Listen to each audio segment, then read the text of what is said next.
UTL solar solar लावणार आणि सबसिडीही मिळवून देणार।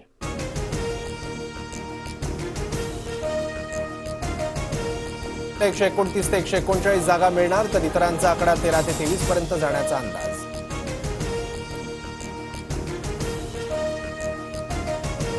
टीव्ही9 रिपोर्ट्स पोलनुसार महायुती मवियात काटेकी टक्कर, इतरांच्या हाती सत्तेच्या चाव्या जाण्याची शक्यता, तर 13 ते 23 अपक्ष येण्याचा अंदाज।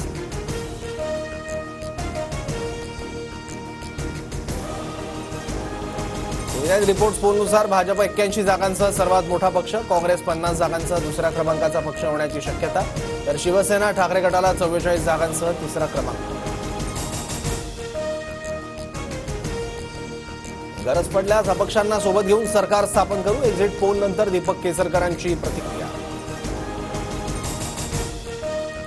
एक्झिट पोल नंतर भाजप ऍक्शन मोडवर, जिंकण्याची शक्यता असलेल्या बंडखोरांशी भाजप नेते संपर्क साधणार, विजयी बंडखोरांवरची कारवाई भाजप मागे घेणार, सूत्रांची माहिती।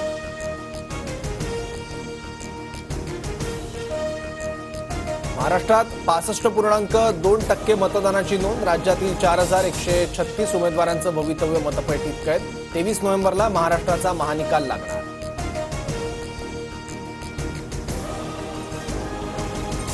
पश्चिम महाराष्ट्रात मतदानाचा टक्का 70%हून अधिक, सातारा, सांगली, कोल्हापूरसह सोलापूरमधील विधानसभा निवडणुकीसाठीचा मतदानाचा टक्का वाढला।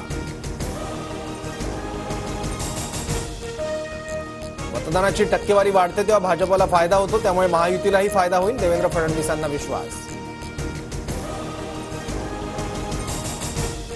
देवेंद्र फडणवीसांची संघ मुख्यालयात सरसंघचालक मोहन भागवत यांच्यासोबत बैठक, महाराष्ट्र विधानसभेच्या पार्श्वभूमीवर 20 मिनिटे चर्चा झाल्याची माहिती।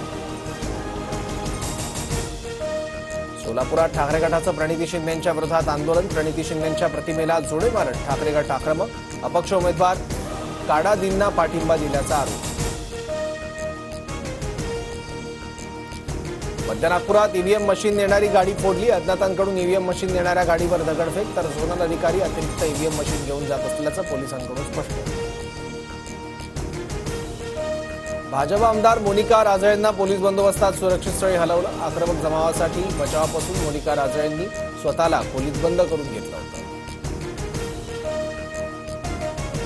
मुंबईच्या कोपरखैरणेमधील भाजप कार्यकर्ता मारहाण प्रकरण, स्वराज्य पक्षाचे उमेदवार अंकुश कदम यांना अटक, आचारसंहितेचा भंग केल्याप्रकरणी कारवाई। वाशिम शहरात मतदान प्रक्रियेदरम्यान मोबाईलनं व्हिडिओ रेकॉर्डिंग, बॅलेट युनिट आणि व्हीव्हीपॅटचं चित्रीकरण केल्याचा प्रकार समोर, पोलिसांकडून गुन्हा दाखल।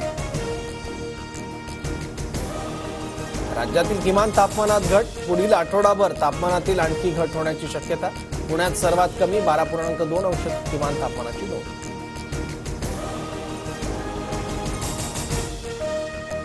राजधानी दिल्लीत प्रदूषणाची समस्या चिंताजनक, 50% सरकारी कर्मचारी घरून काम करणार, तर खासगी कार्यालयांनीही वर्क फ्रॉम होम सुविधा द्यावी, राज्य सरकारचं आवाहन।